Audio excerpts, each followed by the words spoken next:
اعوذ باللہ من الشیطان الرجیم، بسم اللہ الرحمن الرحیم۔ الحمد للہ رب العالمین، والصلاة والسلام علی سید المرسلین وخاتم النبیین، اما بعد۔ صحیح بخاری، باب ابواب المعصرہ و رضاء السید، حدیث نمبر 1814، اردو ترجمہ۔ اللہ تعالیٰ کا فرمان کہ اگر تم میں کوئی بیمار ہو یا اس کے سر میں جوؤں کی کوئی تکلیف ہو تو اسے روزے یا صدقے یا قربانی کا فدیہ دینا چاہیے، یعنی اسے اختیار ہے کہ اگر روزہ رکھنا چاہے تو 3 دن روزے رکھے۔ ہم سے عبداللہ بن یوسف نے بیان کیا، انہوں نے کہا ہم کو امام مالک نے خبر دی، انہیں حمید بن قیس نے، انہیں مجاہد نے، انہیں عبد الرحمن بن ابی لیلہ نے اور انہیں کعب بن عجرہ رضی اللہ عنہ نے کہ رسول کریم صلی اللہ علیہ وسلم نے ان سے فرمایا غالباً جوؤں سے تم کو تکلیف ہے۔ انہوں نے کہا جی ہاں یا رسول اللہ۔ آپ نے فرمایا کہ پھر اپنا سر منڈا لے اور 3 دن کے روزے رکھ لے، یا 6 مسکینوں کو کھانا کھلا دے، یا 1 بکری ذبح کر۔ حدیث نمبر 1815، اردو ترجمہ۔ اللہ تعالیٰ کا قول یا صدقہ دیا جائے، یہ صدقہ 6 مسکینوں کو کھانا کھلانا ہے۔ ہم سے ابو نعیم نے بیان کیا، انہوں نے کہا کہ مجھ سے مجاہد نے بیان کیا، انہوں نے کہا کہ میں نے عبد الرحمن بن ابی لیلہ سے سنا، ان سے کعب بن عجرہ رضی اللہ عنہ نے بیان کیا کہ رسول کریم صلی اللہ علیہ وسلم حدیبیہ میں میرے پاس آ کر کھڑے ہوئے تو جوئیں میرے سر سے برابر گر رہی تھیں۔ آپ صلی اللہ علیہ وسلم نے فرمایا یہ جوئیں جو تمہارے لیے تکلیف دینے والی ہیں۔ میں نے کہا جی ہاں۔ آپ صلی اللہ علیہ وسلم نے فرمایا پھر سر منڈا لے، یا آپ صلی اللہ علیہ وسلم نے صرف یہ لفظ فرمایا کہ منڈا لے؟ انہوں نے بیان کیا کہ یہ آیت میرے ہی بارے میں نازل ہوئی تھی کہ اگر تم میں کوئی مریض ہو یا اس کے سر میں کوئی تکلیف ہو، آخر آیت تک۔ پھر نبی کریم صلی اللہ علیہ وسلم نے فرمایا 3 دن کے روزے رکھ لے، یا 1 فرق غلے سے 6 مسکینوں کو کھانا دے دے، یا جو میسر ہو اس کی قربانی کر دے۔ حدیث نمبر 1816، اردو ترجمہ۔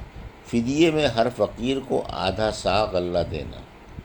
ہم سے ابو الولید نے بیان کیا، کہا کہ ہم سے شعبہ نے بیان کیا، ان سے عبد الرحمن بن اصبہانی نے، ان سے عبداللہ بن معقل نے بیان کیا کہ میں کعب بن عجرہ رضی اللہ عنہ کے پاس بیٹھا ہوا تھا۔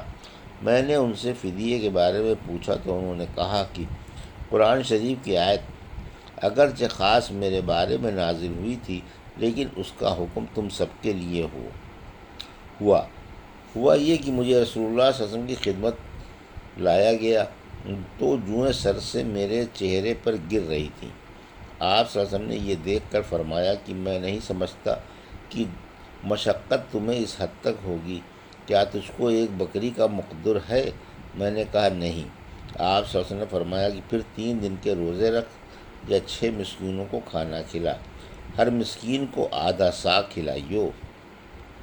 حدیث نمبر 1817، قرآن مجید میں نسک سے مراد بکری ہے۔ ہم سے اسحاق نے بیان کیا، کہا ہم سے روح نے بیان کیا، ان سے شبل بن عباد نے بیان کیا، ان سے ابن ابی شیخ نے بیان کیا، ان سے مجاہد نے بیان کیا کہ مجھ سے عبد الرحمن بن ابی لیلہ نے بیان کیا، اور ان سے کعب بن عجرہ رضی اللہ عنہ نے کہ رسول اللہ صلی اللہ علیہ وسلم نے انہیں دیکھا تو جوئیں ان کے چہرے پر گر رہی تھیں۔ آپ صلی اللہ علیہ وسلم نے پوچھا کیا ان جوؤں سے تمہیں تکلیف ہے؟ انہوں نے کہا جی ہاں۔ آپ صلی اللہ علیہ وسلم نے انہیں حکم دیا کہ اپنا سر منڈا لیں۔ وہ اس وقت حدیبیہ میں تھے، صلح حدیبیہ کے سال، اور کسی کو یہ معلوم نہیں تھا کہ وہ حدیبیہ ہی میں رہ جائیں گے، بلکہ سب کی خواہش یہ تھی کہ مکے میں داخل ہوں۔ پھر اللہ تعالیٰ نے فدیے کا حکم نازل فرمایا، اور رسول اللہ صلی اللہ علیہ وسلم نے حکم دیا کہ 6 مسکینوں کو 1 فرق یعنی 3 صاع غلہ تقسیم کر دیا جائے، یا 1 بکری کی قربانی کرے، یا 3 دن کے روزے رکھے۔ حدیث نمبر 1818، اردو ترجمہ۔ اور محمد بن یوسف سے روایت ہے کہ ہم کو ورقہ نے بیان کیا، ان سے ابن ابی ابن ابی نہج نے بیان کیا، ان سے مجاہد نے بیان کیا، انہیں عبد الرحمن بن ابی لیلہ نے خبر دی، اور انہیں کعب بن اجرہ نے کہ رسول اللہ صلی اللہ علیہ وسلم نے انہیں دیکھا تو جوئیں ان کے چہرے پر گر رہی تھیں، پھر یہی حدیث بیان کی۔ حدیث نمبر 1819۔ سورہ بقرہ میں اللہ کا یہ فرمان ہے کہ حج میں شہوت کی باتیں نہیں کرنا چاہیے۔ ہم سے سلیمان بن حرب نے بیان کیا، کہا ہم سے شعبہ نے بیان کیا، ان سے منصور نے، ان سے ابو حازم نے، اور ان سے ابو ہریرہ رضی اللہ عنہ نے بیان کیا کہ رسول اللہ صلی اللہ علیہ وسلم نے فرمایا، جس شخص نے اس گھر کعبے کا حج کیا اور اس میں نہ رفث یعنی شہوت کی بات منہ سے نکالی اور نہ کوئی گناہ کا کام کیا، تو وہ اس دن کی طرح واپس ہوگا جس دن اس کی ماں نے اسے جنا تھا۔ حدیث نمبر 1820۔ اردو ترجمہ۔ اللہ تعالیٰ کا سورہ بقرہ میں فرمانا کہ حج میں گناہ اور جھگڑا نہ کرنا چاہیے۔ ہم سے محمد بن یوسف نے بیان کیا، کہا ہم سے سفیان سوری نے بیان کیا، ان سے منصور نے، ان سے ابو حازم نے، اور ان سے ابو ہریرہ رضی اللہ عنہ نے بیان کیا کہ رسول اللہ صلی اللہ علیہ وسلم نے فرمایا، جس نے اس گھر کا حج کیا اور نہ شہوت کی فحش باتیں کی نہ گناہ کیا، تو وہ اس دن کی طرح واپس ہوگا جس دن اس کی ماں نے اسے جنا تھا۔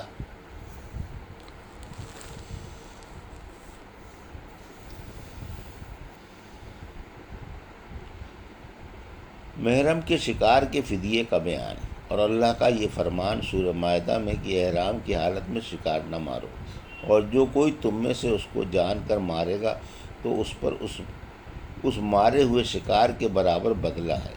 مویشیوں میں سے جو تم میں سے دو معتبر آدمی فیصلہ کر دیں، اس طرح سے کہ وہ جانور بدلے کا بطور نیاز کعبہ پہنچایا جائے، یا اس پر کفارہ ہے، یہ اس پر کفارہ ہے۔ چند محتاجوں کو کھلانا یا اس کے برابر روزے، تاکہ اپنے کیے کی سزا چکھے۔ اللہ تعالیٰ نے معاف کیا جو کچھ ہو چکا، اور جو کوئی پھر کرے گا اللہ تعالیٰ اس کا بدلہ اس سے لے گا، اور اللہ زبردست بدلہ لینے والا ہے۔ حالت احرام میں دریا کا شکار اور دریا کا کھانا تمہارے فائدے کے واسطے حلال ہوا، اور سب مسافروں کے لیے اور حرام ہوا۔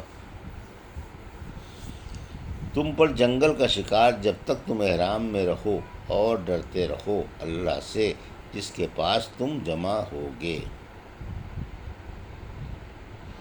حدیث نمبر 1821۔ اردو ترجمہ۔ اگر بے احرام والا شکار کرے اور احرام والے کو تحفہ بھیجے تو وہ کھا سکتا ہے۔ اور انس اور عباس رضی اللہ عنہ محرم کے لیے شکار کے سوا دوسرے جانور مثلاً اونٹ، بکری، گائے، مرغی اور گھوڑے کے ذبح کرنے میں کوئی حرج نہیں سمجھتے تھے۔ قرآن میں لفظ عدل بفتح عین مثل کے معنی میں بولا گیا ہے، اور عدل عین کو جب زیر کے ساتھ پڑھا جائے تو وزن کے معنی میں ہوگا۔ حدیث نمبر 1821۔ اردو ترجمہ۔ ہم سے معاذ بن فضالہ نے بیان کیا، کہا ہم سے حشام نے بیان کیا، ان سے یحییٰ بن کثیر نے، ان سے عبداللہ بن ابی قتادہ نے بیان کیا کہ میرے والد صلح حدیبیہ کے موقع پر دشمنوں کا پتہ لگانے نکلے، پھر ان کے ساتھیوں نے تو احرام باندھ لیا، لیکن خود انہوں نے بھی ابھی نہیں باندھا تھا۔ اصل میں نبی کریم صلی اللہ علیہ وسلم کو کسی نے یہ اطلاع دی کہ مقام غیقہ میں دشمن آپ کی طاقت میں ہے، اس لیے نبی کریم صلی اللہ علیہ وسلم نے ابو قتادہ اور چند صحابہ کو ان کی تلاش میں روانہ کیا۔ میرے والد ابو قتادہ اپنے ساتھیوں کے ساتھ تھے کہ یہ لوگ ایک دوسرے کو دیکھ کر ہنسنے لگے۔ میرے والد نے بیان کیا کہ میں نے جو نظر اٹھائی تو دیکھا کہ ایک جنگلی گدھا سامنے ہے۔ میں اس پر جھپٹا اور نیزے سے اسے ٹھنڈا کر دیا۔ میں نے اپنے ساتھیوں کی مدد چاہی تھی، لیکن انہوں نے انکار کر دیا تھا۔ پھر ہم نے گوشت کھایا۔ اب ہمیں یہ ڈر ہوا کہ کہیں رسول اللہ صلی اللہ علیہ وسلم سے دور نہ رہ جائیں، چنانچہ میں نے آپ کو تلاش کرنا شروع کر دیا، کبھی اپنے گھوڑے کو تیز کر دیتا اور کبھی آہستہ۔ آخر رات گئے بنو غفار کے ایک شخص سے ملاقات ہو گئی۔ میں نے پوچھا کہ رسول اللہ صلی اللہ علیہ وسلم کہاں ہیں؟ انہوں نے بتایا کہ جب میں آپ سے جدا ہوا تو آپ مقام تقہن میں تھے اور آپ کا ارادہ تھا کہ مقام سقیہ میں پہنچ کر دوپہر کا آرام کریں گے۔ غرض میں حضرت صلی اللہ علیہ وسلم کی خدمت میں حاضر ہو گیا اور میں نے عرض کی، یا رسول اللہ، آپ کے اصحاب آپ پر سلام اور اللہ کی رحمت بھیجتے ہیں۔ انہیں یہ ڈر ہے کہ کہیں وہ بہت پیچھے نہ رہ جائیں، اس لیے آپ ٹھہر کر ان کا انتظار کریں۔ پھر میں نے کہا، یا رسول اللہ، میں نے ایک جنگلی گدھا شکار کیا تھا اور اس کا کچھ بچا ہوا گوشت اب بھی میرے پاس موجود ہے۔ آپ سچ میں لوگوں سے کھانے کے لیے فرمایا، حالانکہ وہ سب احرام باندھے ہوئے تھے۔